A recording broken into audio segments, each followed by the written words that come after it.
રાજકોટ જિલ્લાના વિવિધ ગામોના ખેડૂતો વીજપોલના પ્રશ્નને લઈને કલેક્ટર કચેરીએ પહોંચ્યા હતા। ખેડૂત સંઘર્ષ સમિતિ અને કિસાન કોંગ્રેસના બેનર હેઠળ યોજાયેલા વિરોધ કાર્યક્રમમાં મોટી સંખ્યામાં ખેડૂતો જોડાયા હતા। કિસાન કોંગ્રેસના પ્રમુખ પાલ આંબલિયાની આગેવાનીમાં ખેડૂતો દ્વારા પોતાની માંગણીઓ રજૂ કરવામાં આવી હતી। ખેડૂતોનો આક્ષેપ છે કે જિલ્લાના અનેક ગામોમાં વીજપોલ સંબંધિત પ્રશ્નો લાંબા સમયથી યથાવત છે, જેના કારણે ખેતી અને દૈનિક જીવન પર અસર પડી રહી છે। વિવિધ ગામોમાંથી આવેલા ખેડૂતો એકત્રિત થઈ તંત્ર સમક્ષ વહેલી તકે સમસ્યાનું નિરાકરણ લાવવાની માંગ કરી હતી। વિરોધ દરમિયાન ખેડૂતો દ્વારા કલેક્ટર કચેરીએ આવેદનપત્ર પાઠવી જવાબદાર તંત્ર પાસે યોગ્ય કાર્યવાહી કરવાની માંગ કરવામાં આવી હતી। રોજ જે પરિપત્ર કર્યો છે, આ પરિપત્રમાં ખેડૂતોની માંગ હતી માર્કેટ ભાવના 4 ગણું વળતર આપો, એ નથી આપ્યું। ખેડૂતોની માંગ હતી કે આ વીજ લાઈન અમારા ખેતર ઉપરથી નીકળે છે, એ અમારા માટે જીવતું જોખમમાંથી મૂકીને જાય છે, એની પોલિસી બનાવો, એ બનાવવામાં નથી આવી। ખેડૂતો કહેતા હતા કે આ વીજ લાઈન નીકળે તો અમારી જમીનની કિંમત ઘટી જાય છે, આ ઘટતી કિંમતની પોલિસી બનાવો, નથી બનાવી। સરકારે ઉપરથી 200% વળતરના નામે ખેડૂતોને અને શહેરમાં બેઠેલા લોકોને છેતરવા માટેની રમત કરી છે, અને રમત એવી છે કે એ 200% માત્ર 3% ખેડૂતોને જ લાભ મળે છે, 97% ખેડૂતોને લાભ મળતો નથી।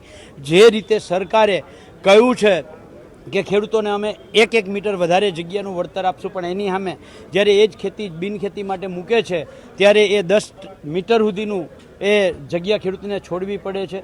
એવી જ રીતે ખેડૂતની જ્યારે પોતાની જમીન હોય અને એ જમીનની વેલ્યુઅર નક્કી કરવા માટે સરકારે જે વેલ્યુઅરો આપ્યા છે, આ વેલ્યુઅરો તમામે તમામ બિનખેતી જમીનના છે, ખેતીની જમીનના એક પણ વેલ્યુઅર નથી। એટલે આવી અનેક બાબતો છે, અનેક વિસંગતતાઓ છે, અને વિસંગતતાઓ માટે આ પરિપત્ર રદ કરવામાં આવે એવી માંગ સાથે આજે અમે રાજ્યના મુખ્યમંત્રીને ઉદ્દેશી અને કલેક્ટરશ્રીને આવેદનપત્ર આપ્યું। ગુજરાત રાજ્યમાં છેલ્લા કેટલાક દિવસોથી છે તે કહેવાય કે ખેડૂતોની છે તે ઉગ્ર આંદોલન છે તે ચાલુ રાખવામાં આવ્યો હતો।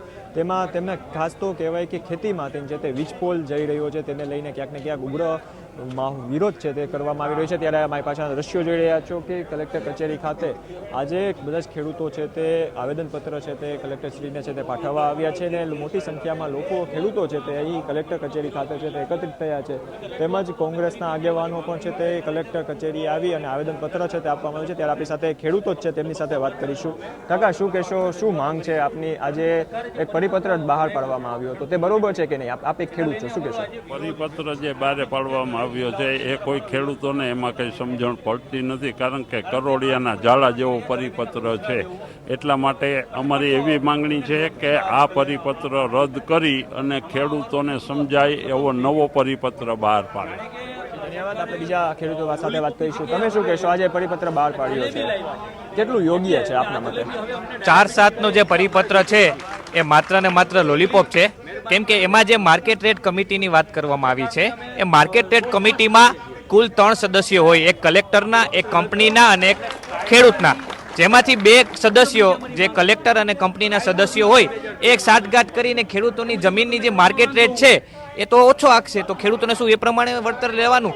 ખેડૂતોની મુખ્ય માંગણી એ હતી કે માર્કેટ રેટના 4 ગણા એટલે કે 400% વળતર આપવામાં આવે, અથવા કે જે આજે ખાસ તો બેનરો સાથે છે તે વિરોધ કરવામાં આવી રહ્યો છે અને કલેક્ટરશ્રીને છે તે આવેદનપત્ર આપવામાં આવ્યું છે। તે માત્ર ને માત્ર ખેડૂતોની માંગ એટલી જ છે કે જે વળતર છે તે હજી ઊંચું કરવામાં આવે, જેથી લોકોને, જે ખેડૂતો છે તેમને છે સહાયની એ કામગીરી થઈ શકે અને લોકોમાં ક્યાંક ને ક્યાંક છે તે ખેડૂતનું છે તે ખેતીને લઈને છે તે સારું વળતર મળે। તો જે સોનેચા, પ્રદેશ 24 ગુજરાત।